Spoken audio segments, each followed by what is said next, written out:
This is episode 14 of The Investors Podcast. And I just want to say that this was our interview with Guy Spier, and he was very generous with his time. He afforded us about an hour and 50 minutes of his time during this interview. And so what we did is we split this interview into two parts. So this episode is going to be about 45 minutes long. And then next week, we'll release the second part, which will be about another 45, 50 minutes. Broadcasting from Bel Air, Maryland, this is The Investors Podcast. They'll read the books and summarize the lessons. They'll test the waters and tell you when it's cold. They'll give you actionable investing strategies. Your host, Preston Pish and Stig Broderson. Hey, how's everybody doing today? This is Preston Pish, and as usual, I'm accompanied by my co-host, Stig Broderson.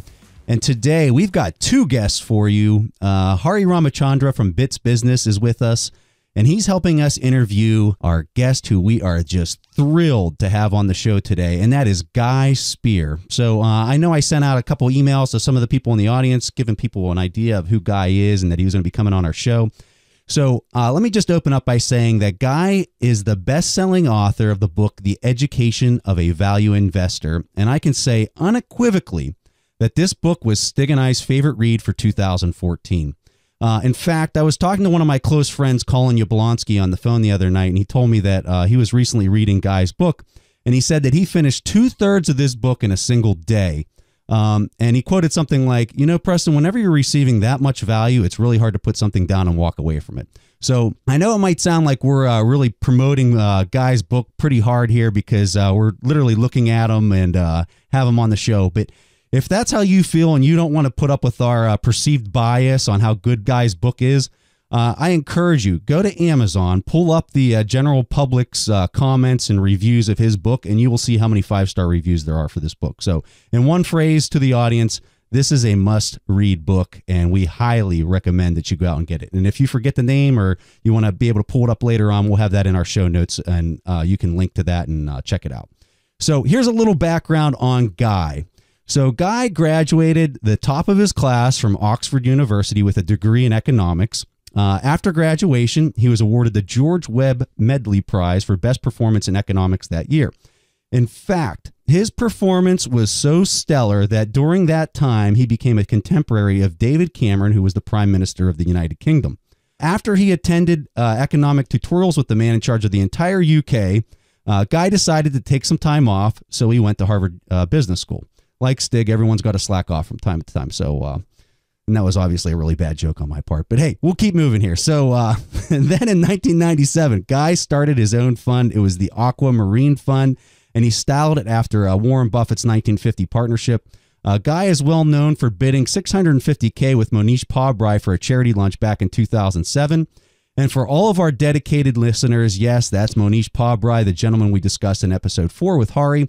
So if you're wondering, Guy and Mohnish are close friends, and we are of the opinion that both of these gentlemen are the up and rising stars within value investing community. So without further delay, I extend my warm welcome to Guy Spier. So Guy, what did I miss? Oh, first of all, Preston, Stig, and Hari, it's such a pleasure to meet you, and thank you so much for having me. And I just want to know, with all those kind words for the book, my publisher definitely thanks you very, very much. And who knows, maybe if I get some residuals at the end of the year, even I will thank you, but that's extremely kind. No, I think you've done quite a bit of work on me. So you've done quite a bit of research, and you seem to have gotten the bio part pretty correct. So thank you for doing that. I think it's probably what I ought to expect from a graduate of West Point, totally thorough and not going to miss anything. So thank you for doing that. Well, thank you, sir. We are just so thrilled that you came on the show and that you're sharing your time with us and, more importantly, our audience, because I know that they're really going to greatly benefit from your comments. So without further delay, Stig's got the first question. So Stig, just fire away. Okay, thank you, Preston. And Guy, we are so thrilled to have you, but I think that Preston probably presented you a lot better than I can. So I think I'll just get to the first question. One thing that was really, amazing about this book, and I discussed this with Preston before the interview, was there were so many parallels between our own path to value investing and the path that you're describing. So like you had an MBA in economics, studied at Harvard, And while studying, as the way I understood it, you had this idea that you needed to have a career in finance, and that was like the one goal with, if not with your life, then it was really one thing that you were aiming for.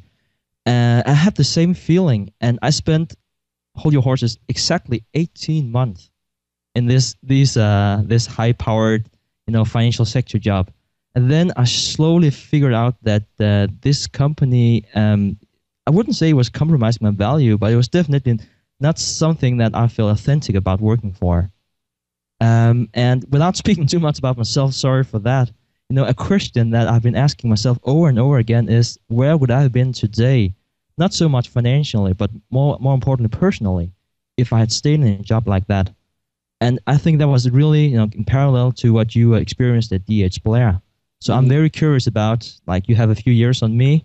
Where do you think you had been if you had stayed there at least like 5-10 years? And I just want to throw something out there for the audience that maybe haven't had the opportunity to read your book yet, Guy. And what Stig's question was referencing at DH Blair is where Guy originally started out working in Wall Street, and he talks about his experience of working for this company where the company would basically dress up a new company that they were trying to sell to different investors, and they would highlight the few strengths and just neglect to even mention a lot of the risks associated with the investment. And then they would have a person like Guy, who has all these incredible credentials from Oxford and Harvard and everywhere else, kind of standing there selling the investment to different people. And it put him in this position that was not him. It was not who he really wanted to be as a person. And he talks about this experience in the book, and it's just extremely profound. And so just to add a little context to it in case you aren't familiar with what we're talking about. Yeah, just before getting into the answer to that, I think that what's interesting is, my editor at Palgrave, Laurie Harting, said time and again, don't tell your audience, show the audience. And I think that, so I worked really hard at sharing my experiences. And it's just very rewarding for me to see somebody like you say, oh, that I had a similar experience, because I think that it sort of brings the reader and the writer together. You're like, we're in the same boat.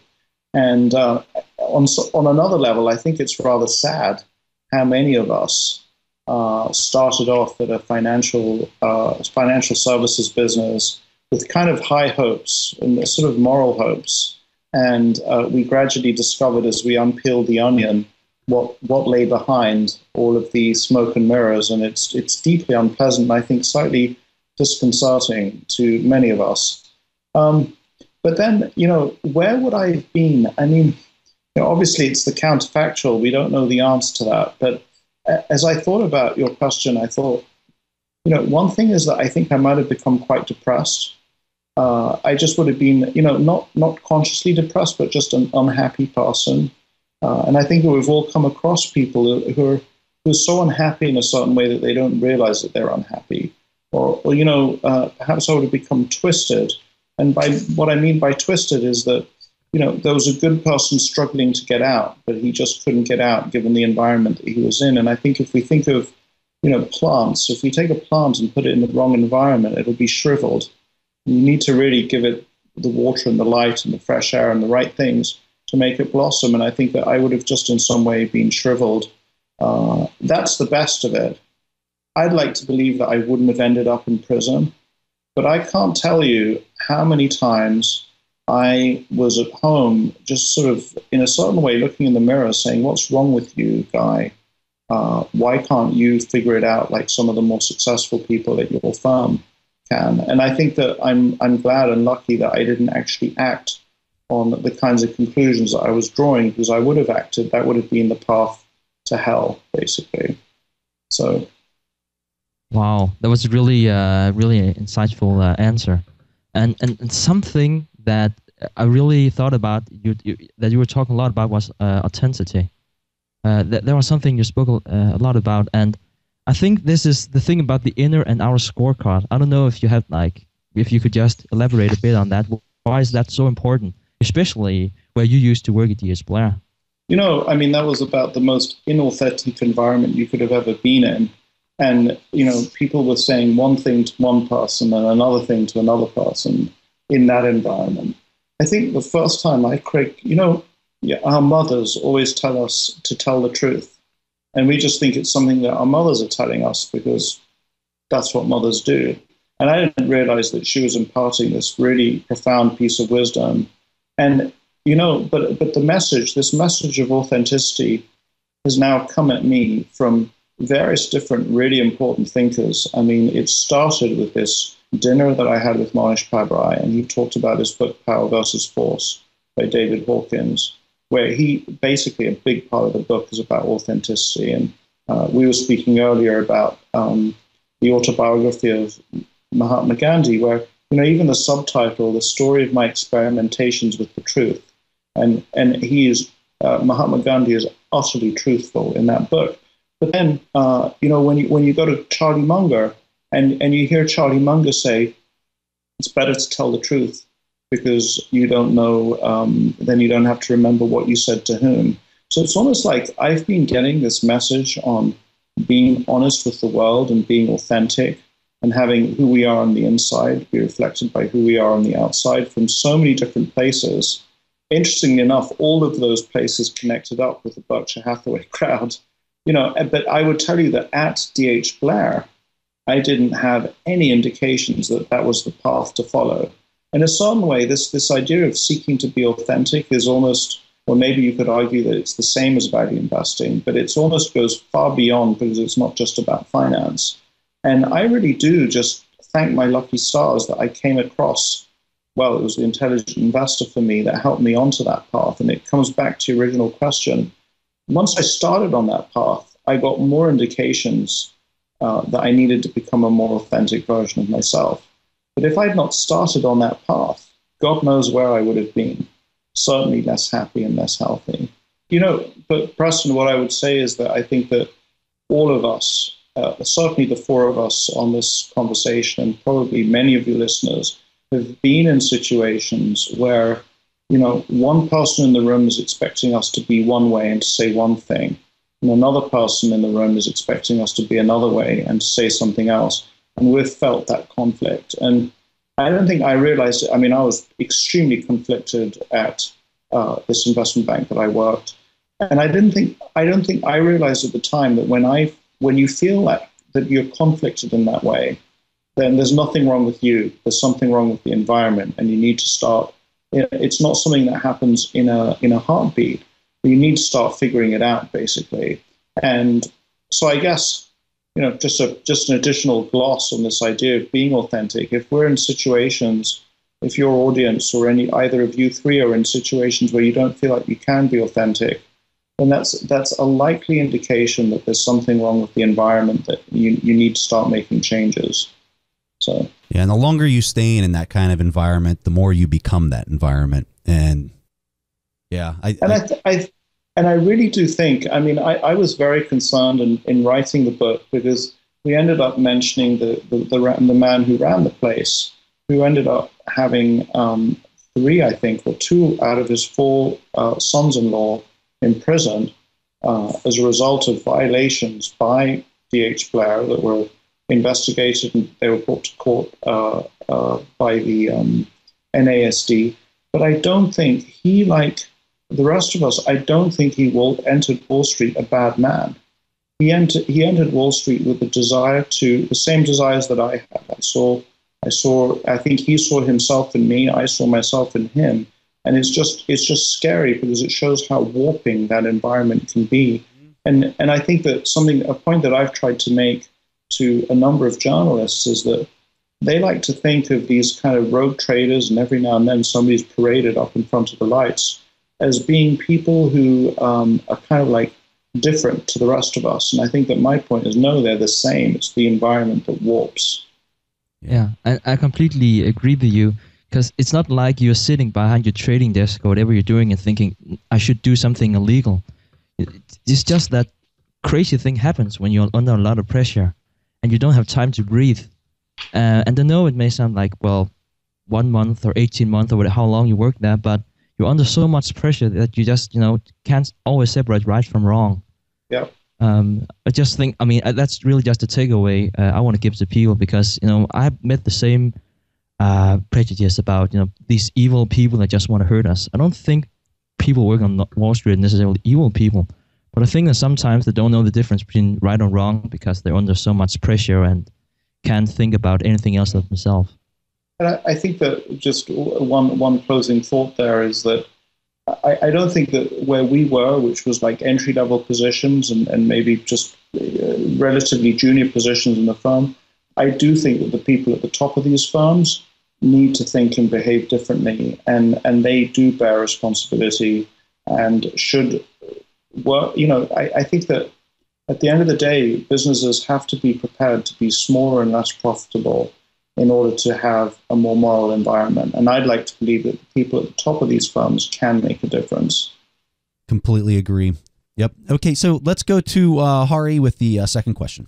Guy, it's truly a privilege to be talking to you, and thank you so much for taking time and talking to us. One of the contrarian ideas I picked up from your book is the power of giving.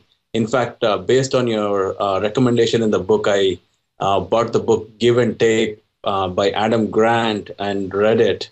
And it's very interesting because most of the time when we used to, at least when I used to think of givers, I used to imagine Mahatma Gandhi or Mother Teresa, and I would never aspire to be a giver because it almost sounds impossible to be a Mother Teresa. But your book basically brought out the practical aspect of being a giver, and that was very enlightening. However, in the book Give and Take, Adam Grant talks about successful givers and unsuccessful givers, and one of the things that he says successful givers do is that they surround themselves with other givers, and then also they're very good at filtering out takers. So my immediate motivation was, how can I be with those givers? And more importantly, I wanted to know, am I a matcher or a giver? Because it's easy to identify a taker, and in his book, he does a good job of identifying them. But how do you differentiate? And I wanted to know from you, how do you differentiate matchers and givers, and how do you bring in more givers into your circle? And so how can I be a giver? So here, a few things on that. So first of all, I was not a giver until I read Cialdini's book. And even then, I wasn't a real giver. I was what I think Adam Grant gives a sort of a fake giver, or a guy who seeks to dupe into other people into thinking that he's a giver. And I was, if you would have asked me at the time, my sort of approach with, like, I used to go and buy boxes of chocolates, small chocolates, and hand them out to people as I met them. And if you would have given me truth serum, I don't think I would have admitted this in general, but I would have said, I am doing this in order to manipulate the world into helping me out, basically. But what I really didn't expect was that in doing this, I mean, we're talking about probably over a 5-year period, many thousands of times, I actually did change on the inside, and that was really surprising to me. And it didn't happen in one day, and it didn't happen consciously. But at some point, I started realizing, and I think that there's something about when you talk about the handwritten notes, literally writing the note, forcing myself to think of the other person. I mean, I think that part of the power of that is not the impact that the handwritten note has on the recipient. It's the power that writing that note had on me, because it forced me to take a moment to think about that person and to think about what made them special, or what special idea or thought I wanted to convey to them. And then suddenly they become more precious and dear to me. So I think that the question of how to become a giver, I mean, I actually think that the answer is fake it till you make it. And the act of faking it will eventually, I mean, there's psychological research that shows if you fake a smile, there are genuine processes inside your mind that believe that you're feeling better. So this is a great example of faking it till you make it. But then I think that on the how to surround yourself with givers is, so I think that what happened to me earlier on was I would start giving, and then, the takers would take, and that's a horrible feeling when the takers take. And then I'd be like, giving stupid, and I'd stop. And it was only because of what I'd read about this Joe Girard guy in the Cialdini book that I said, no, I'm going to keep doing it. And I think that then you go through a dip, a very difficult dip, because I don't think in many circumstances, I don't think I would have known if somebody's a giver, a matcher, or a taker until I do something for them. So I would argue that the first sort of gesture on my side is actually an opportunity to learn how they respond. And sadly enough, the vast majority of people respond in a taking kind of way. It's sort of like, I do something for them, and they're like, oh, this is good. I found Father Christmas. What else is this guy going to do for me? Let's see if I prod him some more, what happens. And I think that what I've learned there is just to manage my emotions, not to get angry or upset about that, but just to try and, and these are often perfectly decent people who have wives and families and, pay their taxes and obey the law. And so it's not about getting upset at them. It's just about becoming a little bit more distant from them. And even then, so I think that the first thing that happens, this is what makes it so hard, is you become a giver, and you're surrounded by takers. And that's no fun at all. And you can't change the network of your relationships overnight. So it's sort of like a process of hard work to quietly, to slowly, and it comes down to very minor things, I think, like just answer the other person's email, somebody who's clearly a taker, just don't flame them or anything, but just take a little bit more time before you answer them. Maybe drop them from the Christmas card list. Just let them be a little bit more distant, a little bit further away. And then, then over time, now it's just between the matchers and the givers. And I think actually the givers are extraordinarily rare. It's not that hard to identify them, because when you do an unexpected act of kindness to them, they immediately respond with something generous back, or their first thing is to be generous to you without any request from you. So that's often a very, very good sign that they're givers. And then I think just over time, so surrounding yourself with takers, I don't think surrounding yourself with givers is not something that I think happens you can't force it to happen. What you have to do is slowly and gently remove the takers from your life. And as I remove the takers from my life, there was more space for givers to enter in. And I think that as I distance myself from some of these takers, I started noticing some of the givers that were around that I just wasn't paying attention to. And that actually were sort of quiet wallflowers in the corner. And I should have just paid attention, because they were actually wonderful people who weren't trying to insinuate themselves in any way. So I guess I think there's a certain wonderful sort of beauty in this, that it's just not something that you can switch on or off. It's something you have to work at over a long period of time, basically. And I would say that I'm still working at it. It's not easy, and it's really counterintuitive to a lot of people. And I think that that's one of life's biggest lessons, is whenever you finally reach the point where you realize if you want to have something or you want to receive something, you've got to give it first. It's as simple as walking in. Ever walk into a building where there's two sets of doors like that control the air conditioning that goes in and out of the building? And whenever you walk up to that first door and you open it for the person who's coming behind you and you let them go through first, what do they do whenever you walk up to the next set of doors that are there? I'd argue most of the time, 90% of the time, that person opens the second set of doors for you, and then you walk in. Yeah. And so in order to receive the luxury of having somebody open the door for you, you have to open the door for them first. And I think a lot of people try to do that in reverse, where they want the door opened for them before they open it for somebody else. And I know that that's a really generic example, but I think in life, it's truly, that applies to everything you do in different forms. And whenever you start figuring that out, and it's taken me a long time to figure it out, but I have, slowly figured that out, that I've got to open the door for the other person before they're going to ever open it for me. And it's just it's an amazing piece in Guy's book where he's talking about the power of giving, and just an amazing question, Hari, and a fantastic response, Guy. I think it's really something important to highlight to the audience.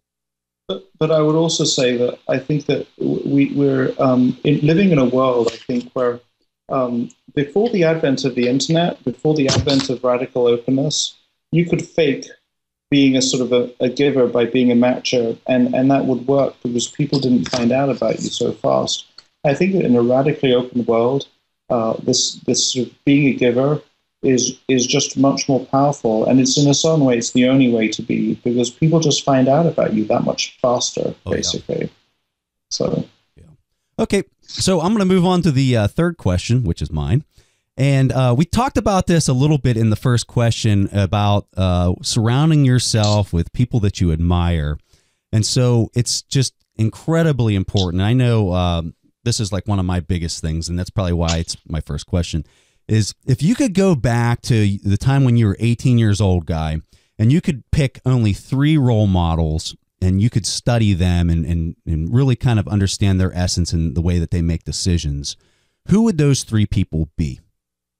So, I was looking at this before, and obviously I think that anybody, there's so many people that I would have loved to have picked, but would end up discarding for one reason or another, because they were, Marcus Aurelius was a military leader. He was a hell of a wise guy, but he was a military leader, and I don't much that I want to model myself after a Roman military leader. Or I am so deeply impressed with Sir Ernest Shackleton for the way he handled his mistakes and the way he got his men home. But at the end of the day, I'm not an Arctic explorer, and I think that it's sort of too narrow a sort of a slice of his life that I'm taking. I think there are some aspects of what Sir Ernest Shackleton did that were utterly crazy.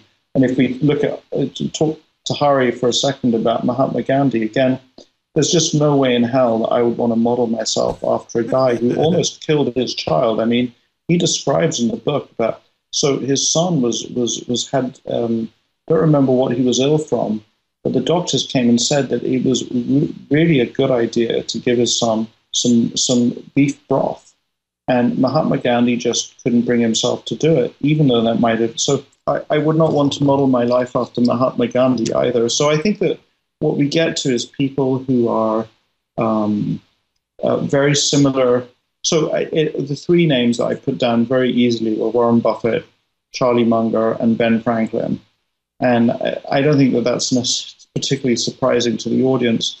I think that they have lived such full and complete lives. There's a rich, each one of them provides a rich seam to mine for ideas and insights about how to live one's own life. So those are the 3.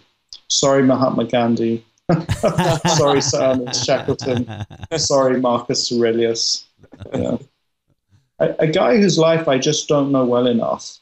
But I think, funnily enough, it sort of refers back to the previous question, is Abraham Lincoln. And, I think that you were asking Hari about how to be a giver in a world of matchers and takers. And I know that there were a number of times in his career where he did that. He acted as a giver in a world of matchers and takers, and he was willing to suffer the consequences and only reap the benefits, many years down the road when these people came back to support him. So I think that, but I just don't know his life well enough. The next question, that is about investors and great investors. So Preston and I have studied a variety of investors, and we surely learned a lot about compounding capital over the years. Then we stumbled across you, Guy, and someone like Mohnish Pabrai, and suddenly you started to talk about compounding goodwill, which was a completely new concept for me. So I was just curious, what was the trigger for you? Was it when you found Dale Carnegie, How to Win Friends and Influence People, or was it another book, or was it when you met a certain person that you started to send out these thousands thank you notes? I think I saw somewhere on YouTube that you sent out, I think you said 20,000 thank you letters. That was impressive. What was the trigger for that? Well, very certainly. The trigger for sending out those notes was the story of Joe Girard in Cialdini's book. And literally, I mean, I also had a book of Warren Buffett's letters at the time. Not Warren Buffett, sorry, Ronald Reagan's letters at the time. And I'm like, my God, if this works for him, for Joe Girard, and even Ronald Reagan does it in the White House, then I just have to do it. It was the sort of sending out notes. Certainly, it just came from that, combined with a slightly unbalanced aspect to me that if anybody's around knows that, my wife is just socially much more intelligent than I am. I'm capable of doing some things that make me look pretty stupid. And so, I went about this note writing thing in a pretty unhinged way. And then this idea of compounding goodwill, I only got to it, and I don't know whether, I don't think I read about it anywhere else. I got to it when I was writing the book, and I just thought about it, and I thought about the way in which goodwill around me had compounded, and I just realized that the great thing is that it doesn't even require capital, so it can compound at a very, very high rate. I'll give you, so I've had the opportunity to observe at relatively close hand the work of the Dakshana Foundation, and every Dakshana scholar, and they number in the hundreds now, are people who, if it was not for the intervention of the Dakshana Foundation, would not have been able to go to the IITs of India. And they get put onto a path where they now have a very, very improved lifetime's earnings expectation. And the gratitude that those guys have to the Dakshana Foundation and to Mohnish Pabrai, the acceleration of goodwill that Mohnish Pabrai is going to experience through that is just mind-boggling, because these are the guys who are going to be running, Microsoft, Google, Intel in 20, 30 years' time, and they're all going to have this soft spot in their heart for Mohnish Pabrai and the Dakshana Foundation. So that is the best example I've seen to date of the compounding of goodwill. But the good news is that you can do it in a very, very small way, and it can still lead to extraordinary results. So, I absolutely love this part of the book. I mean, this is something that when you talk about real investing, this is real investing, folks. I don't even know what to say. I just love this part of the book so much, and I'm excited that the audience could potentially benefit from it. I would tell you that what is hard to convey in the book, and so what happened to me, part of the desire to write it was that I started seeing these extraordinary results, and one of them I describe is that I would never have met Mohnish Pabrai for dinner had I not been in the habit of writing these thank you notes. But people would see these good things happening in my life, and they usually students or younger people, and they say, "Oh, that's because you got a great education," or "That's because you know Mohnish Pabrai," and I was like, "No, you don't get it. It's because I've been writing these thank you notes," and they'd still be like, "No, that's utter garbage. You're just sort of saying that to sort of push me away." And so part of the motivation was like, "No, I'm going to write it down. And then maybe when I've written a book about it, some of these people will believe me that I really feel this way." And I think that so that example of meeting Mohnish Pabrai, and for those who haven't read the book, I talk about, I was determined to write 3 notes a day or 15 notes a week. And so I was looking for opportunities to write thank you notes. And so if I attended somebody's meeting, that was certainly an opportunity to write a thank you note. And the key is, it's not just that I wrote a thank you note to Mohnish Pabrai after his going to his annual meeting. I was writing thank you notes to every single speaker at every single conference that I attended. So I'd sit through some presentation on, God knows what it might be, and I'd write to that speaker and say, "Thank you so much," and find a reason to thank them. So even if I thought the speech was boring, I'd find a reason why that was a good thing to do. So what is not conveyed is how you have to do it thousands, well, maybe hundreds of times, if not perhaps thousands of times before you get one hit. And here's another idea that is so you ask the question, have you got stories of how thank you notes have actually had an impact? And I think in many cases it's very hard to tell. So imagine, and I think it's happened to me a number of times, that somebody has, they've got a dinner party for 12 people, and it's them and their wife. So now there's 10 people that they can invite. And they've invited 5 couples. And then it turns out that one of the couples can't make it, or just one person can't make it. And they can invite one person at short notice. And they would have, there's any one of a dozen people that they could invite. What's going to make them pick one person over another one? A minor thing like the fact that Guy Spier sent them a note wishing them a happy birthday, or sending them a New Year card, might make the difference between whether they invite Guy Spier or somebody else. And that dinner party may be the event at which I meet somebody that has a huge impact on me. So I think that you're playing with probabilities, and you're just improving the probabilities by a very slight amount that people are more likely to ask you. And so what I think I can say is that since I started doing it, the good things happen and the good luck happens just that slight bit more frequently. But that slight bit more frequently is just all that you need to have an extraordinary life. And these things, and just to give practical examples of these things compounding. So, so how do, people sort of say, well, how comes you attend a TED conference, Guy? Well, I wouldn't have attended the TED conference if I hadn't met Mohnish Pabrai. I tried to attend a TED conference on my own, and they had no interest in me attending. So we know the story about me meeting Mohnish Pabrai. Then Mohnish Pabrai, through the goodwill that he created, gets a request if he's interested in being a donor to the TED India, the first TED India that took place. And he invited me to join.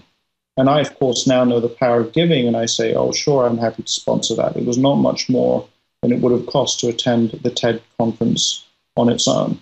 And at that conference, I meet somebody who, he's one of the guys at TED. He's a guy called Bruno Giussani.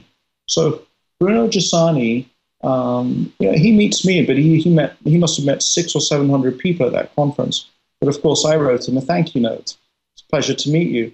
And as a result of that, he invited me to co-found TEDx Zurich. And as a result of being part of TEDx Zurich, I met a whole slew of people. And actually, it was through Bruno Giussani that I met somebody who was deeply helpful with the book, somebody called Jesse Gamble. So, all these, I'm sort of like probably confusing it a little bit, but there are all these webs where I can see that me putting out goodwill to the world just increased the probability that something good would come back to me. But part of the key, and I see Preston nodding away, is that you can't expect anything. You send it out, and a bit like this is an approach to the world that is not like mammalian mating. This is more like a frog swimming over a bunch of eggs and just sending its sperm everywhere, and wait and see later to see what develops into a tadpole and what doesn't. And so. But what I would tell you guys, and this is probably heretical, is that I am so addicted to that if you had to ask me to choose between, if you wanted to distinguish between the philosophy of value investing and this goodwill creation strategy, I'd probably choose the goodwill thing because it's so applicable in so many more circumstances than value investing. For value investing, you need to be in developed markets, and all sorts of things have to be working for you. Whereas I'd like to believe that with this goodwill stuff, you could be the guy in China working on a quay, offloading boats, and still end up very successful. And the great part about it is it only costs the cost of a piece of paper and an envelope, unlike value investing where you might have to have, a couple $1,000s to put something in the market. Absolutely. And here's something that because it's come up, so your audience may be asking you themselves at this point, but what am I going to write that's going to be meaningful to some wealthy, powerful, influential person? And I just want to, here's something that's really important, that's hard to believe. So what can I write to Warren Buffett, let's say, that would make him feel impacted by what I've written? Because he doesn't need anything from me. Absolutely nothing. And the answer is that everybody feels better about themselves and the life that they're living if they know they've had a positive impact on somebody else. So a short note, and it should be short, because they don't necessarily have a lot of time to read it. It says, you have had an impact on me. I have now lived, am now living a different life, because it is something that we can do to the most powerful and influential and rich people on the planet, even if we have nothing. So sharing that sentiment is valuable. I'll just share one other thought with you, which you'll find funny, is that, so I write about the power of thank you notes and the importance of doing it in the book. And so after the book was published, I've been getting quite a high rate of handwritten notes coming into my office. They're all coming back to you. You sent them out there, and now they're all coming back to you. So here's my problem, is that now I can't very well ignore them. I mean, that would be not walking the walk. So I feel obligated, and I do want to respond personally to every single one. And so I spent, when I came back from my US book tour, I spent 2 weeks just writing handwritten notes back to people who'd written to me. And so be careful what you wish for, I guess. But I think that, and it's very funny because some of my assistant in Zurich, she's like, we can respond to them. And my answer is no, I have to respond. And she says, why? Don't you just give me the formula? And my answer to her is, and I don't know that if she fully internalized this, is that I have to write it because if I don't write it, then I won't learn. And in the process of writing it, there's this idea that the writing changes you. And I need to read these notes and then write the answer myself for my own benefit. So I can definitely testify to that, because I initially reached out to Guy and I just had this vague hope that he would come on our podcast. And to my surprise, he actually responded himself. So I can definitely testify to that. But yeah, I don't know. I think most people, if they had the privilege of having an assistant, I think most people would probably let the assistant respond. But I was pretty impressed that you responded and you did it fast. And then Stig forwarded me the message, and I about jumped through my roof. Don't do that. Your children won't be very happy with you. And Preston, there's a letter from you at the office with a book that I have not yet opened. It's sitting with a pile that I still need to get to. So my apologies for that. No sweat. Okay, so as you can see, that wraps up our first portion of our interview with Guy Spier, and you can see that his wealth of knowledge is just amazing. For right now, what we're going to do is we're going to go ahead and play our question from the audience, and I'll go ahead and answer that for you. Hey Preston, this is Flavio. I've been following your website and value investing lessons for a couple of weeks now and decided to give the practical side a try through a simulator. By the way, the quality of information is nothing short of amazing. After sitting through the various companies, I decided to take a look at Lockheed Martin since it's a company that I deal with on a daily basis. When I was looking at it, I noticed that the EPS is stable and rising, however the book value is unstable at best. I understand that this can be due to the company not being able to manage their equity well, but what sparks my interest is why, when you look at the dividend payout, is it consistently increasing? I would assume that as a company your priority would be to retain or at least stabilize your equity rather than pay out most of your earnings in a dividend, but it doesn't seem to be the case with Lockheed. Now, I know that a lot of their work is contracted by the government, and you can see that the return on equity spike in 2012, which is when the midlife refits began. I was stipulating that because of this, the company has a sense of security and that they will always have that guaranteed income from these government contracts, and that's possibly why they may be less careful about incurring liabilities than other companies. This leads me to the second part of my question. Since the company has a stable, increasing dividend payout and a higher intrinsic value than the current market price, would it be wise to disregard the drastic changes in the book value knowing that they are protected by this government safety net?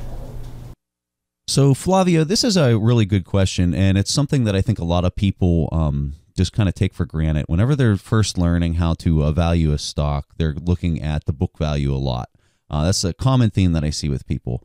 And the thing that I'll tell you is, if the book value is increasing, and I'm not going to talk specifically to Lockheed Martin, but just kind of valuation in general, if the book value is increasing, let's say over a 10-year period, and it went from $10 to $20 over that 10-year period, what you'd want to see that would correspond with that, and this is the point that I think a lot of people miss, is you've got to see the earnings take a very similar path with that book value in order to value that book value with some of the calculators.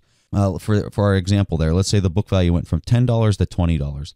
So let's just say that the EPS was $1 10 years ago whenever the book value was corresponding at $10. So that would give you, about a 10% return on the value of those assets. So what you'd want to see is that trends up to $20 in book value. You'd want to see the earnings or the profit of the company go up to $2. If you're not seeing that, that corresponding increase in the profit that the company produces to the assets that they're accumulating, that means that they're not keeping that efficiency level that they had of, call it 10%.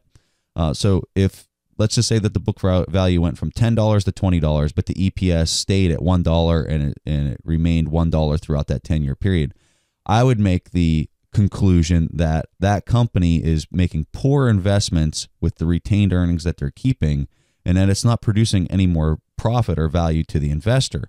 So that's the part that I think you really got to look at is the EPS trending with the book value growth. So after you determine that the EPS and the book value are growing in lockstep with each other, then you got to make the conclusion of, okay, what is this company going to earn into the future, and how do I discount that back appropriately?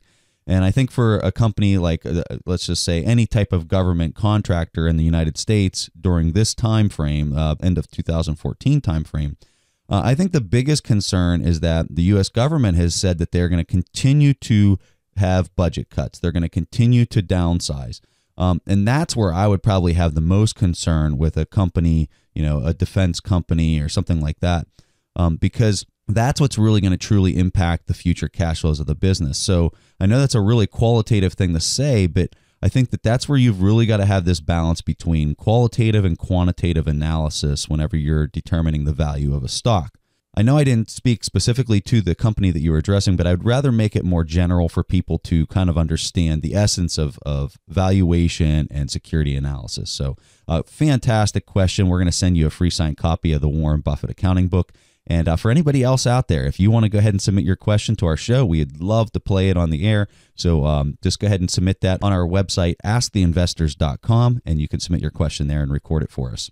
So that wraps up our episode for today. We really enjoyed having you, and thank you so much for tuning in. And we'll see you next week on the second part with our interview with Guy Spier. Thanks for listening to The Investors Podcast. To listen to more shows or access to the tools discussed on the show, be sure to visit www.theinvestorspodcast.com.